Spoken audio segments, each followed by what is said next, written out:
ان العلاج بالاعشاب دايما امن جدا، مفيش منه اي مشاكل، مفيش منه اي خطر. وده بقول الفطره، لان عقلي دايما هيقول لي الاعشاب غير الادويه، ملهاش اعراض جانبيه. فهل النهارده الاعشاب طول الوقت ان انا اقدر اتعالج بالاعشاب او ان انا اخد اعشاب ده امن فعلا و100% تمام، ولا في منه مشاكل؟ دي فكرة غلط. الأعشاب آمنة تماما أو أي شيء طبيعي آمن تماما، فكرة غلط. الطبيعة فيها حاجات حلوة بس ما هي فيها سموم وفيها حاجات مضرة. فيعني الفكرة دي أصلا المفروض تتنسف من أساسها. السؤال هو أنت بتاكل إيه من الطبيعة؟ هو ده الحاجات اللي يعني أقول إيه اللي تفيد. فالأعشاب عمرها ما تبقى آمنة تماما، لا. في العشب ده آمن، إنما العشب ده مش آمن. يعني مثلا العرقسوس.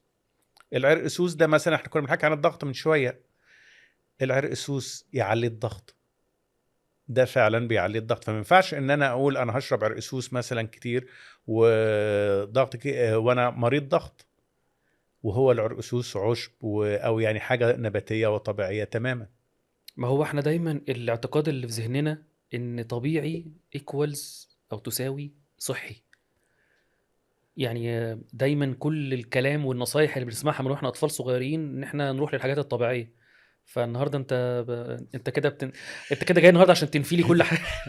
يعني باخد حاجه طبيعيه وتبقى بتضرني، يعني حتى لو ما فادتنيش ممكن تضرني، يعني ممكن اخد اعشاب تضرني. طبعا، طبعا، كتير جدا، كتير جدا جدا جدا. امم. الأعشاب غير مجهولة يعني مجهولة المصدر، غير معلومة فوائدها مثلا. دي طبعا بيبقى فيها حاجات كتيرة مضرة، وبنلاقي على النت كمان اليومين دول يقول لك ده مكون من أعشاب طبيعية ومش عارف إيه، وده غرضه كذا كذا كذا. تيجي الناس تاخده الحقيقة بنشوف منه أمراض، وساعات بتبقى حاجات يعني بتستغرب، نادرة جدا أصلا ما شفتهاش قبل كده. أهو ليه؟ بسبب إنها خدت الناس أعشاب هي مش عارفة هي إيه.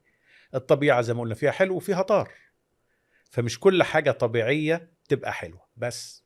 طيب اخدك بقى الحاجه، كل الناس دايما عايزه تخس او معظم الناس عايزه تخس.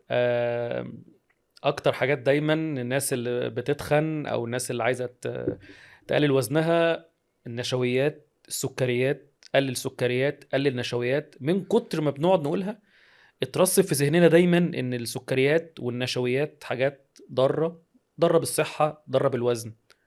حقيقي ولا؟ لا لا لا، ده مش حقيقي خالص، ده مش حقيقي خالص خالص. السكريات أو النشويات. ناكلهم براحتنا.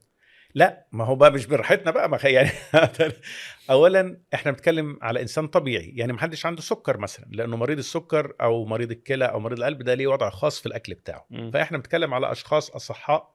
هو ده اللي لما بيقولوا مثلا هل النشويات تضرهم او سكريات او يقللوا او لا.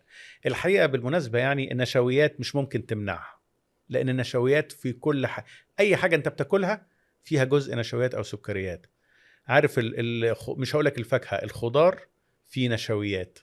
الفاكهة طبعا فيها سكريات.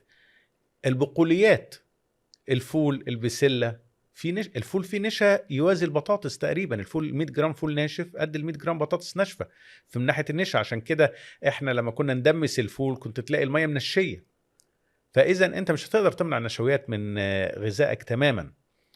تاني حاجة لما تيجي تمنع مكون أساسي من الغذاء، الجسم بيتضر. يعني طبعا كان في دايت كان معروف اللي هو الكيتو. الكيتو اه. اللي هو بتمنع نشويات فيه هو كان خالص وبتاع. موضة كده في وقت وبعد كده هدي شوية. انت عارف وانت عمال تتكلم عن أهمية النشويات والسكريات، انا دماغي عمالة لوحدها بتفكر في موضوع الكيتو دايت، لانه جه في وقت كان زي ما يكون كده بيقولوا طالع ترند وكل الناس كانت ماشية بتعمله، برغم انه كانت الناس فيه بتوقف خالص الحاجات دي. بتوقف خالص وبتخس كويس. امم. آه، بعد ما انتشر والناس جربته وشفناه بقى بعينينا، دلوقتي اتمنع تماما. يعني توصيات جمعيات القلب في العالم كله مثلا تقول انه الكيتو دايت ده ممنوع وخطير على مرضى القلب والضغط والشرايين. ليه؟ لانه مضر مش حتى مفيد. شفت قد ايه؟ فعلشان كده يعني التوازن الغذائي ده مهم جدا. هي الفكرة كلها فكرة كام سعر حراري كالوري داخلك وكام انت بتحرقه. لو كان اللي داخلك اكتر مهما كان هتتملي. لو انت بتحرق اكتر من الداخل او اللي بتاكله، بغض النظر هو نشويات او دهون او غيره، يبقى هتخس. دي ببساطه الفكره العامه. والفكره الصحيه التوازن. انما حكايه ان انا اشيل نشويات او سكريات، لا، ده الموضوع ده اتلغى تماما. هو طبعا احنا كان عندنا ساعتها زي ما بتقول نتيجته الحلوه ويخلي الناس تخس وكده، كنا بنقول هيبقى ليه فوائد، انما الحقيقه يعني خيب املنا قوي قوي.